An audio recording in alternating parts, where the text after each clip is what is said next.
Bat music.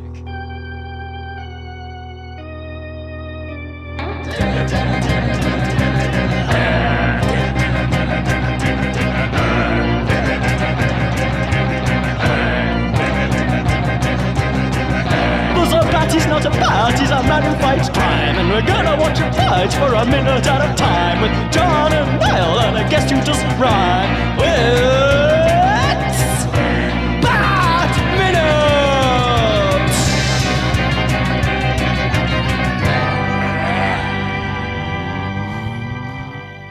Hello and welcome once again to Bat Minute Returns, the podcast where we emerge from the sewers and bask in the glorious snow and night air of Gotham City in Tim Burton's 1992 film Batman Returns, 1 minute at a time. I am one of the hosts, Niall McGowan. And my name's yours. What's John Parker? I mean, that was deliberate. It's backwards. Stupid. Bleep out the swearing. Yeah. I'll cut the swearing, but I'm keeping everything else. And yeah, we're joined for the final time. Now we finally emerged from the opening credits by Matthew Soto from the Roughneck Minute. Oh man, it is so good to get out of there. Whoa. The smell. You still got that smell of sewer, yeah, it just lingers. It's going to stick with you for at least a couple weeks, but yeah, it's better to get out. And minute 6 of Batman Returns begins with the writer's credits, and it ends 1 minute later with a shot of Gotham Plaza. So yeah, we're in now. We're into the main body of the whole damn thing. It's going to be a happy Christmas, right? Well, isn't it always in Gotham? Nothing can go wrong. Here we get the writer's credits. So we've got to get the last of these goddamn names out of the way. we got of course the written by Daniel Waters, story by Sam Hamm. But the thing is, I'm not too sure in which order to do this because people might know Daniel Waters is a guy who's been writing on the one great thing he did for 30 odd years. He wrote Heathers. Fantastic film, Heathers, one of my all-time favorite movies. But ever since then, it's been just this guy's career is a mess. Weirdly enough, his brother is way more successful, Mark Waters. Mark Waters directed Mean Girls and stuff. The Jamie Lee Curtis Freaky Friday as well. So even though Daniel Waters, I'd argue, is the more famous, his brother's actually doing way better than him. But yeah, Dan Waters was brought on after Sam Hamm apparently wrote 2 drafts of a script for Batman Returns, and I've looked at that script, and it's not very good. It's very different in that it's a whole hunt for these little bird statues and stuff. We talked about it a bit briefly movie, touched on it. Yeah. And we'll touch upon it again to see if there's any sort of other parallels. His main contribution, though, it would seem, is story by is that he wrote the Penguin and Catwoman into the movie. That combination is a thing that carries on from Sam Hamm's draft. Although he himself has admitted that the Penguin being in the movie was very much that was a Warner Brothers decision. They were the Penguin, he is the Joker, the Penguin's the next tier villain, so you gotta have the Penguin in the movie. So he kind of had his hand tied and was pushed into that a little bit. But I guess, the combo of Penguin and Catwoman's his thing, so he still gets a story by credits. But then, of course, it did lead to the whole superhero thing of, well, in the sequel, you have to have more villains. And that just keeps going and going and going until it's terrible. Stop adding villains to everything. You don't need 5. I always associate that more with Terminator 2, though. Because I think when I was a kid, I was like, what? Oh, it's Terminator 2. There's 2 Terminators. Well, there's 2 Terminators. There's the Terminator. There's 1 Terminator. And then there's Terminator 2. There's 2 Terminators. Is that his name? Terminator 2? But then when, the third one, when that eventually came out, I was like, what do you mean there's not 3 Terminators? It's Terminator 3. What the hell's going on? How many Terminators and Terminator Genesis? Jesus, yeah. That's my favorite way of pronouncing it now. There's like 14 Terminators Oh in my that God, one. I don't even know where to start with that movie. But as we all know, James Cameron said it's the real sequel after 2, so we should trust him, right? Yeah. He wasn't paid to say that. Yeah, Jim Cameron wouldn't do anything shifty. Like, go deep into the ocean and do something, totally unscrupulous. Who knows what he's doing? That's probably why he said it. He's like, well, I can take the money. If people come for me, I can just, retreat to the depths. You won't catch me. Where everyone knows I will be, but they can't reach me. And he loves that. He lives for that knowledge that they know I'm here. They know. Anywho, but Dan Waters, was apparently him and Tim Burton originally met up to discuss ideas for Beetlejuice 2, which is a thing that's still apparently happening. It's like no one wants this. I've heard it's going ahead. Yeah, they're still pushing it. It was like, no, just leave it be. But and then eventually, once Burton was unhappy with Sam Hamm's drafts, he sort of invited Dan Waters in to have a crack at it.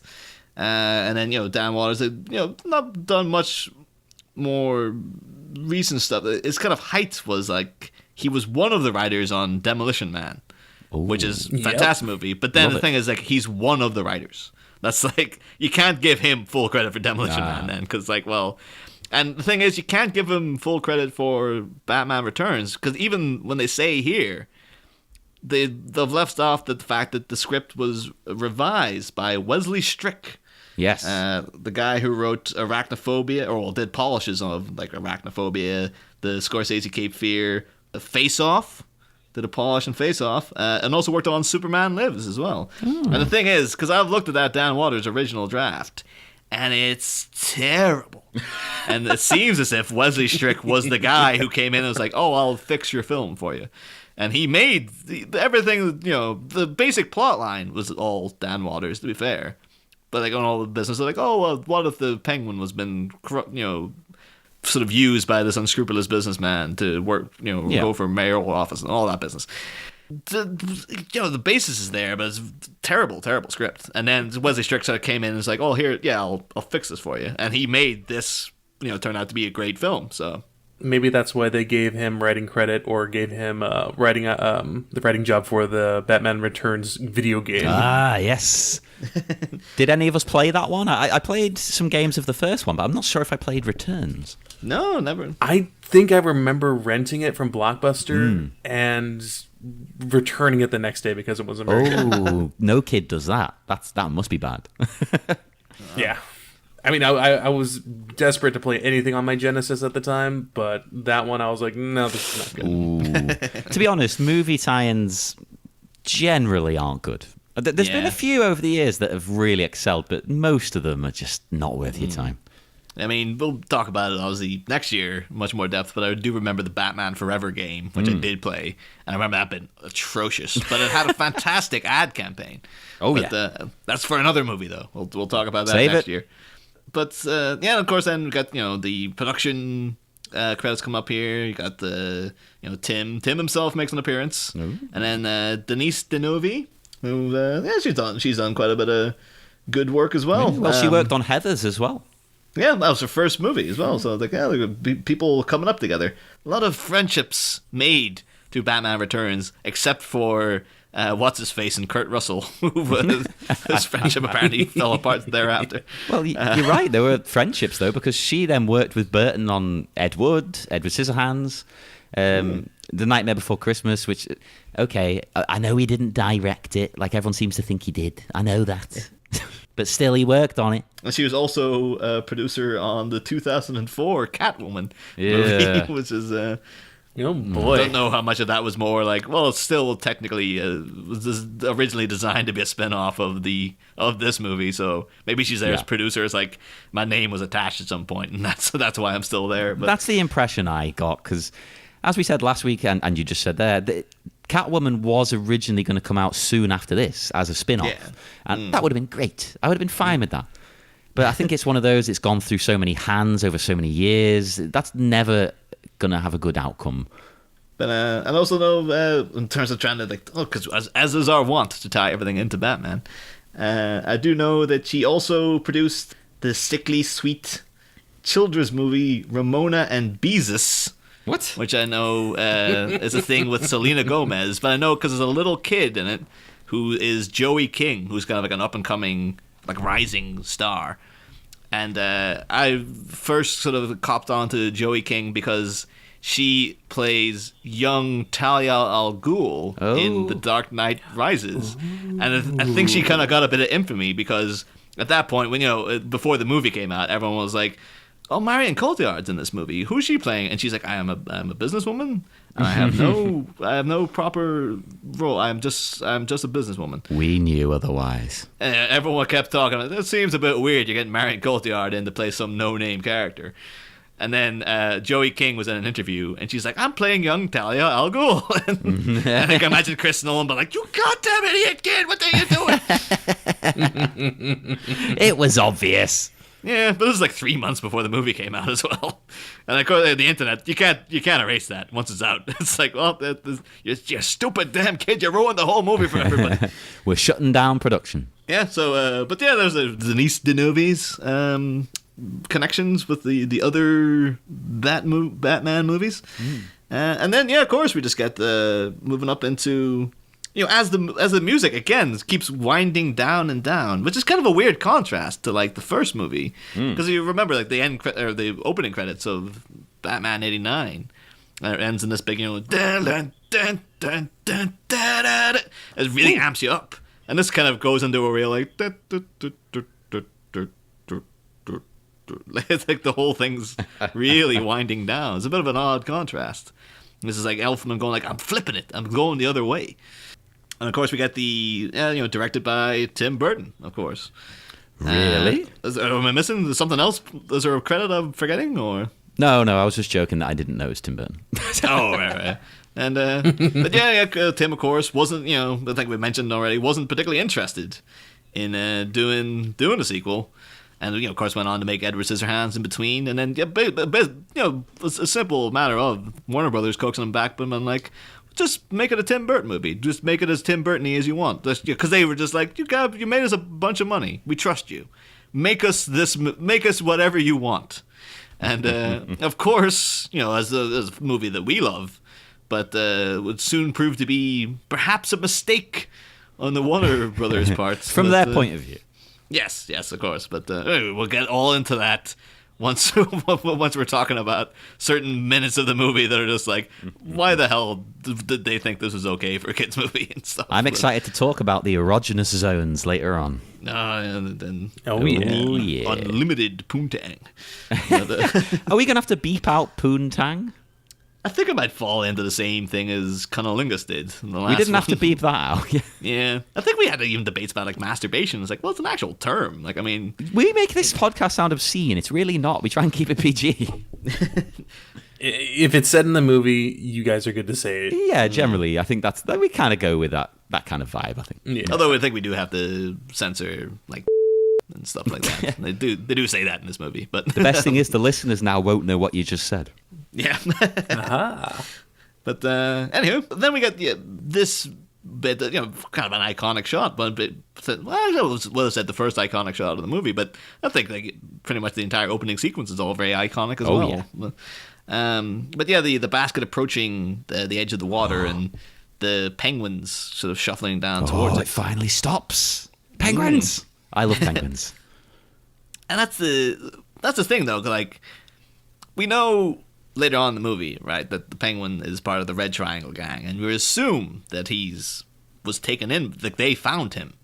But then are the penguins, are they part of, because it looks again are they part of the gang, are you going to ask? It's more of my thing. It's the Red Triangle gang, I guess, is it's a circle. We'll have to talk about in depth of what the Red Triangle gang actually is. But it seemed, I was always under the assumption that they're a traveling circus that also does crimes, and then they eventually amped it way up to we just do crimes. And the thing is, would you have penguins with a circus, or is this underneath Arctic World where the penguins' base is? That's what I thought. Yeah. I think it's a whole entire found by animals, raised by animals, Mowgli style. Definitely. It's like raised by some ill-tempered penguins. Basically. It's, pecking at him, making sure he looks kind of like us. Oh, wow, he has webbed feet. Wow. Yeah, right. I love this movie. I love this character of the penguin. I love that Tim Burton's made him a grotesque freak. But it's a bit convenient that he's found by penguins and he kind of looks like a penguin. It really is. I could maybe buy it if he started transforming into a penguin because he lived with penguins. I don't know. That would be that would better, make more sense to me. But I don't know. Just started wearing a tuxedo around them, like when he's like 3 years old. Yeah. They go buy him his first suit. That'd be great. I was hoping for another a prequel now of a Jungle Book-esque escapades underneath Gotham, where it's like, oh, I'm sorry, kid, we gotta take you back to the man city. And it's like, the what? And it's like, oh, they find out a sewer gator is come. Shere Khan, the sewer gator, is coming. Look, he's gonna know if he sees a man child, he's gonna want to eat him. You said and then the polar bear is wanting fire for some reason. Oh, this thing writes itself. Of course, the King Louis, who would go on to be played in the remake by Chris Walken. Oh my God, man! Everything's connected. Although Man City sounds like a club in town. The thing is, so do you guys think because it does also look a bit like this is later, way later on in the movie. This is the spot where the penguin dies. It's kind of almost like a similar layout. Yes. So it's supposed to be all this parallels. He's literally washing up in the same very spot while his body will be pushed back into the water. Yeah, that's what I always thought. Yeah, born of the water and died going back to the water. Yeah. So do you think that he was found by the penguins of Arctic World because he's underneath Arctic World the rest of the movie, and then somehow Arctic World and the circus, maybe the circus was born of Arctic World? I don't think it makes any sense. I don't think that is. I mean, I think it is. They were just traveling circles. That makes a lot more sense because I mean, as we find out in a little bit, it's 33 years later. I don't think the Red Triangle gang was just hanging out for 30 years. No. Well, there's a lot of stuff we'll probably go into a lot more later on, but I was always under the impression that the Red Triangle gang was always a traveling circus. So the penguin's been around the country. And then he, as the leader, is like, we're going back to Gotham. I'm going to do this thing. Oh, okay. No, see, I thought he lived in the sewers the whole time. Yeah, same here. Oh, no, I was always under the impression that no, he's traveled, and then this is this is my hometown. I'm going to go. But later on, he I don't want to skip ahead, but he talks about, let's say, going up into the man city, as you said. And the way he describes it is he is literally emerging from the sewers. He's never come up before, really. People have catch glimpses of him for some reason, which we will discover. So you're stating exactly what they want you to think. I think you're getting worked, man. This is a work. The penguin emerging from the sewer is a work. Yeah. No, that was always. I thought his emerging from the sewer was he's been out and about all around everywhere, but no one knows who he is. Just the aquatic bird boy, and then he's like, I want to be known in the public as Oswald Cobblepot and whatnot. So that's his re-emerging. It's not that he's literally been underground. And whatnot. We're very different on this. We're gonna have to stop the podcast. The thing is, this is all stuff. This is all things we'll talk about this way later in the movie, but now we're getting into it right now. But this is basically just so are these penguins with the circus or are they with Arctic World? Speaking of the penguins and getting into things later, I am going to talk about breeds of penguin later on. I didn't want to do it now because they're not real penguins at this point, are they? Let me just put it nicely. They're not real penguins. This movie has a mixture of real penguins and fake penguins, and that's fine because obviously you don't want to hurt the penguins. You sound like you're really carefully trying to not offend any penguins. Well, I don't want to offend the penguins. We've got a lot of penguin listeners. So I checked out. How many listens do you get in Antarctica? Yeah, we have a few hundred. Okay. We have one flock. That's what we call our fans now, the flock. Raven's flock. That's a obscure. Anyway. I checked out the Humane Hollywood organization, who monitor the use of animals in film. And this movie scored very highly with them for looking after the real penguins that we see later, which I was very impressed by. I was happy with that as a vegetarian and animal rights person. They did say that when filming, the temperature was kept extremely low on the set. So low that our representatives had to wear winter overcoats all the time. You find out that like half the cast is actually dead from like pneumonia and stuff now. Apparently it was an effort to be comfortable. And a newspaper reported that the refrigeration bill for the movie was $1 million. Oh, $1 million. I was tempted to do that. To be honest, because of Titanic Minute, anytime anybody says wife, I just go, my wife. It's like really bringing back that, like, it's like 10 years since anyone's done a Borat joke, but we're bringing it back, damn it. But yeah, of course, there's all, again, we keep not wanting to blow our wad in the first week, or the second week, but like, so yeah, we'll get into all the various dealings with the penguins and whatnot later on. And just all this trying to figure out what the hell is going on with the Red Triangle Gang. We then cut to, we have another big gong. We cut to Gotham City 33 years later. Now again, we dealt with last week this whole, casting the basket into the river business. Been very Moses-esque. And then, now again, a movie set at Christmas. And apparently, according to the original script, this is supposed to be 4 days before Christmas. But then 33 years later, and it's very distinctly 33, of course, is the age people would know that that's the age of Jesus when he died. So it's like you've already got 2 religious things popping up instantly at the very start of the movie. 3 if you count the fact that it's set at Christmas.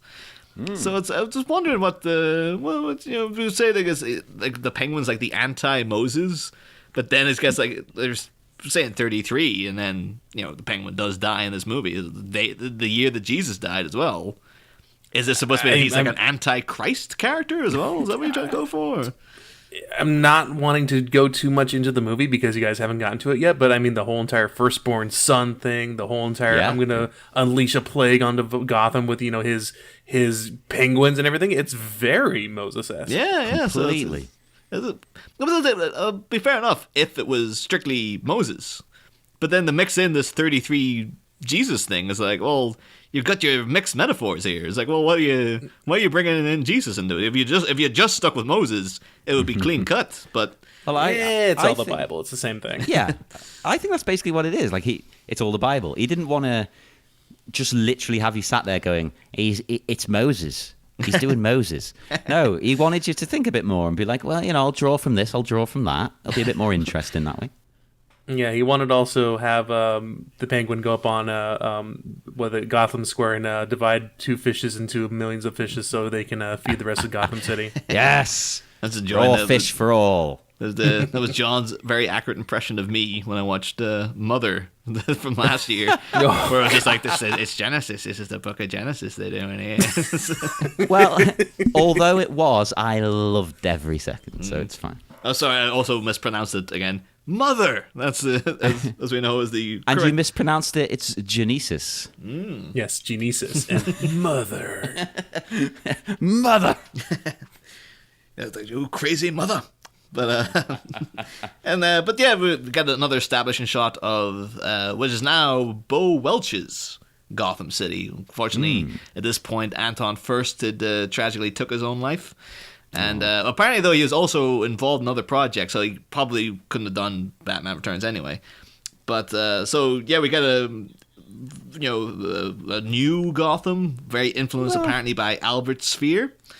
But I mean, I can see that, right? But what I like is they haven't changed it too much. It still looks like Gotham from the last film. But that's a problem I think some Batman movies have, is from one to the next, when they're meant to be sequential, they completely revamp Gotham. Yeah. This one is like, it's like Anton Furst Gotham, but more. It's like we're going crazy with this one, where it actually looks. It's a little more industrial, doesn't it? Yeah, it's like more statues, more crazy things in the streets, more. Make it more ominous and more oppressive. And those statues, again, I said this last season, but even more this time. They've clearly just gone, let's blend together Italian fascism and Soviet art. It's like, it works. It does. But and even this shot here with, like, they got the floodlights up in the sky and stuff. This looks like a real early, like a 1920s poster for like a vision of the future or something. It looks. this is the world of tomorrow. It's like you can imagine Today. Yeah, it looks like one of those things. It's like, oh, it's a really cool shot. And then of course, then we get thrown directly into the heart of Gotham City here. In my head, I did like, because you see this guy coming out of the the shopping mall, I guess we'll call it. It feels weird me saying that because I'm not. It American. sounds weird. Anyone from over here saying mall. But coming out with like a sled under his arm, and I was just like, "I'd be great if that was Robert Wool," and that was his one part. I was like, "Here's Knox." Oh no! Oh wait! Oh, the camera's away. Oh no! That was the end of him. Again, right? We said this a lot last season. If this movie was made now, that guy would be someone that you would know from the comics or something. Yeah, so that's Jack Ryder out doing his Christmas shopping and stuff like they that. They wouldn't resist the chance to throw in a little cameo of some character. Yeah. Like, Mr. Ryder, you forgot your receipt, sir. Yeah, exactly. Oh, thank you, good boy. And that'll be it. It's a weird thing to say, good boy. It's like, My good boy. If any man working in a shop now does anything for me, I'm going to say, "Oh, thank you, good boy." Thank you, my good boy. You've done very well for me. Have a nice penny. I have for you a shiny penny. Don't spend it all in one place now. But anywho, we also get stuff we'll get into later on. We got the first hint of the Max Shrek weird cat face thing that's throughout the whole movie. It's going to be important. Yeah, it's gonna be. Apparently, cats might be a thing throughout the rest of the film. Who God only knows. We got, of course, a woman in weird hats standing talking. There is a bit that actually. I know you mentioned, John, that in the Sam Ham draft, the opening of the film involved all the Batman merchandise that was been flogged on the streets. And Daniel Waller's original draft, he also mentions at the end credits, or the opening. I keep saying end credits. The opening credits were supposed to finish with the bat emblem and then pan out, and it would be that it was a bat symbol in the shop window, and people were flogging Batman stuff. And because obviously there's a big deal. This freaking Batman saved the whole city. Makes sense. And of course, in this one, I think they made the wise decision to be like, no, cut all that, because you want to keep them cool and mysterious, and like, people they know Batman's around, but they're not merchandising him. I think that's a wise choice. So you don't want them too public. And of course, then we get the Dan was very distinctly writes about like a little girl putting money in like a Santa's bucket, like a little kind of out collecting charity money, and that's in the shot as well. It's like, they made sure they cut out a lot of his other stuff, but like give him the Santa and the little girl. He's very passionate about that. And then you get a car trundling down the old street here. I believe, Matthew, you said off mic there, you have some details on the car. Oh yes, this is going to be the first out of many 1991 Volkswagen Foxes in this film. This one actually does have the working center headlight instead of the Volkswagen badge on it. But yeah, you'll be seeing a lot of these cars in this movie, including like taxi cabs and whatnot. That was because I'm not a car guy, so like I wasn't like I couldn't tell you anything. The one thing that stuck out to me is like, this weird headlight in the center. Because that seems like a real, like, this is a car of tomorrow. Like, it's like, this thing looks like it could take off and fly. It's so futuristic. It's got a headlight in the center. It was one of those things that was just like a kind of like, this is such a cool idea. But it was much like the DeLorean doors, where they're like, nah, people aren't going for this. We better just people just like normal doors, and people like normal headlights. Yeah, it's kind of like them using, the Ford Tempos or the Ford Tauruses for RoboCop, because they were fancy and new looking, but now they look like dumps. Yeah. Oh, I don't want to knock anything in that movie. But to be fair though, like in the Detroit of RoboCop, everything looks a bit kind of worse for wear, really. So it's like, I can work with that. But yeah, of course, then we get pan over into the establishing shot of Gotham Plaza, where we're going to be spending quite a bit of time throughout the rest of the movie. I actually have it in my notes. You better get used to this particular square in Gotham because it shows up a lot. Yeah, and because of that, I got notes, but I'll maybe leave them for other minutes just to pass this out. So, but yeah, then we we do get the sounds of the paper boy going like, talking about the more sightings of a weird penguin man and stuff like that, which is all good, all ominous. It's starting out. There's just so many goddamn hints about this penguin guy. Well, and despite our disagreement, I love the idea of this boogeyman living in the sewers because it's quite like a story you would see in the paper about Batman. Yeah, on the rooftops, essentially. I guess too, when you're like, your city's already been terrorized by like a crazy clown guy, you could sell papers, but like, there's a new game in town. Like, there's some weird penguin guy going around as well. Like, holy, I want to know about this guy. One could say, all hail the new king in town. Also, that reminds me of a thing I meant to mention when I was talking about Daniel Waters there, that was relevant to Prince, and that because between Heathers and this, he wrote 2 other movies, and one was Hudson Hawk, infamous flop. And Hudson Hawk actually is pretty. Like, it's one of these things now. People are like, no, Hudson Hawk's actually pretty good. I've tried. It's not. It's like, and I know George Hendricks will defend it, but like, no. Oh yeah, he will. That's like, but George Hendricks is in the head. That's his George problem. Hendricks has some weird ideas, man. I mean, take everything he says with a grain of salt. Fight. And he also made a movie I had not heard of, a thing called The Adventures of Ford Fairlane, which is the Andrew Dice Clay movie. But beyond starring like the now pretty much reviled Andrew Dice Clay, it also featured Morris Day in a starring role. So it's like, oh my God, Morris bursts out from Purple Rain to finally take second to leading man roles. So, almost would make me watch it, to be like, oh my God, Morris Day's in it. He was like one of the most bearable. He was the only bearable thing in Graffiti Bridge. I might as well see what the hell he's got to offer. But I wasn't that desperate. I've not been that desperate yet, anyway. So. No.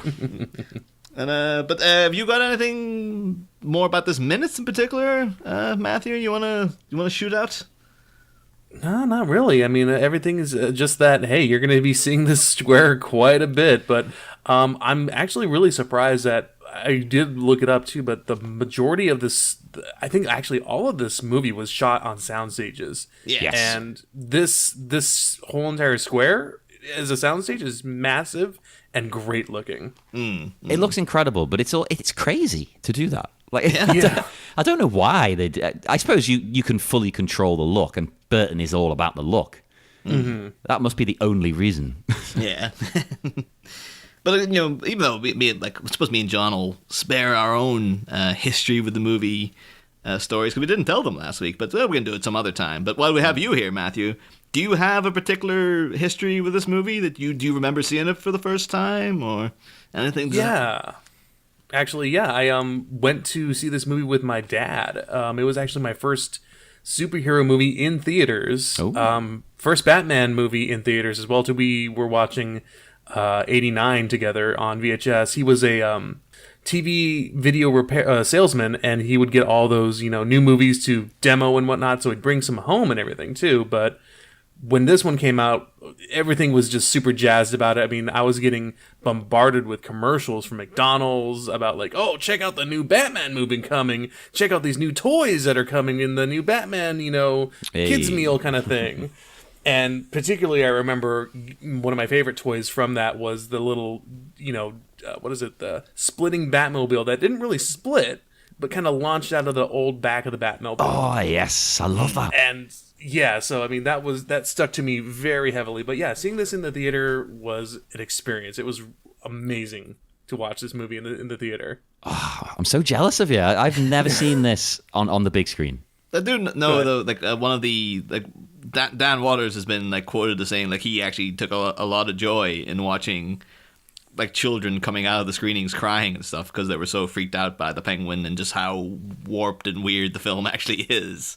So you did not have that experience though. those 6-year-olds, you were like, because I watched this when I was a kid. I thought it was great. So I don't know that I can't imagine any kid's been like too fussed about how weird it is. No. I was into Pee-wee. I was into like Burton's kind of weird, vibes and everything. I was okay with this, and it did freak me out a little bit. Coming up, spoilers in the future, but when he does, bite someone's nose, it kind of freaked me out. But. And then of course I think actually this movie did kind of give me a little bit of a leather and whip fetish as well too. Thank you, Michelle Pfeiffer. And I think it did for everyone. Yes. So let's go into this. So when did this start? Okay, Mr. Freud. Well, this started. I gotta say, when I was 9 years old, and I decided to make my own Catwoman suit and walk around in it, very tight. Did you really? Because that's incredible if you did. That's amazing. I think I tried to make one I'm trying to make a mask out of like felt or something like that. Yes. I tried to make it like it looked more like Scarecrow, and then my cousin was like, "No, that's Scarecrow, dude." I'm like, "Yeah, I think so. I'll just be Scarecrow." Oh no! As a huge drag fan, I applaud this. So. But yeah, I mean that's the majority of like what this movie did for me was, it made me question a lot of things about Michelle Pfeiffer and how I thought she was very attractive, even though I was 6 years old. Even though girls were icky. It introduced a lot of us to this concept. That's all the notes I got for this particular week of that minute returns. Unless you guys have got anything else, or no, all tapped out. Same here. Yeah, so we're finally burst forth from the sewers, spilled our guts out onto the streets, and now we're in the body of the whole movie now. So we're emerging into the light. Yeah. So, and once again, Matthew, thank you so much for taking the bullet for Credits Week. You've carried us. It was quite a pleasure, actually. I really enjoyed it. But now we need to dismiss you. Unfortunately, we're going to have to super kick you through a barbershop window and send you on your way. Perfectly fine. I'll just make my life of crime on Gotham, just watching my back for Batman. Alas. But would you like to tell our listeners where they can find you one final time and your wonderful show? Sure, actually, Johan and I are the Roughneck Minute. We have done the same thing with this minute as this minute, but we did it with Starship Troopers. We are finished with that. We do have some other projects coming up, and I can announce, actually, we are in the works of doing another Movies by Minute podcast. We're doing Independence Day Minute. Yes! With Alex Thompson as well, from Galaxy Quest Minute. Oh, brilliant. Oh, I've been on that show. That was great too. So it's going to be a 3-piece. Yeah. But yeah, that's coming probably... when is this coming out? When are you releasing these? A while. It'll be September. It'll be around September. Okay. So this will be coming out. So. Perfect. Okay. Well, yeah. So it's September right now. You'll probably be seeing our stuff around November, December, because we're releasing. We're going to look to be releasing just to finish our season right at July 4th. Oh, I would have assumed you would have held back to launch to July 4th, but you've done the extra bit of research to figure out when it would end. That's amazing. No. We promised you guys fireworks. We're giving you fireworks. Yes. Extra good because England doesn't do a lot of fireworks. I'll be honest. I'm not a big fireworks guy though. You're not, are you? You're not keen. It's like my frequent quote every time, because there's always a big thing in Liverpool in one of the parks. There's always like, we have a night of it's around Guy Fawkes and all that business. They always have it's bonfire night, but Liverpool doesn't do bonfires for some reason. Yeah, but they have a whole big fireworks display, and I was like, unless it's the fireworks from Fellowship of the Ring. Like that is worth seeing. But I've seen fireworks though. I've seen them when I was a kid. So I've seen them. If you've seen them once, you've seen them a million times. Unless there's something completely new, and there never is. So no. And if you're like me and you're in Pakistan and a firework flies off at a random angle and explodes near your head, that's different. Let me tell you. Jesus Christ! I hit the deck. But yeah, that's my although I would still very much like to be on Independence Day Minute. Don't let my poo-pooing of fireworks put you off. No, don't allow it. Don't get him on. All right. As long as there's no fireworks in the minute, then I'm fine. Well, on that note, we will let you all go and enjoy your weekend. Have fun, everyone. And we will join you for some lovely, lovely dark Tim Burton Batman when we come back on Monday. We will have minute 7 of Bat Minute returns. In the meantime, get in touch with us on Facebook at the Bat Minute Listeners Cave, or send us a tweet at Bat Minute on Twitter. And also, give us a review on iTunes. That's very nice, and we'll love you forever. I'll even thank you on Twitter if you want. I'll retweet anything you like, as long as it's not sexual, as long as it's appropriate. Actually, if you've written some Batman fanfic as well, I'll share that for you. There you go. That's fine. I'll share that. But join us again on Monday for Minute 7 of Bat Minute Returns. Next time, fabulous forestation, as we make like a tree and leave the credits behind. The saps of Gotham set the sights on a special bespangled sapling. But will a beloved butler be amused or bemused by some bizarre tabloid blatherings? Find out next week. Same Bat Pod, different Bat Minute.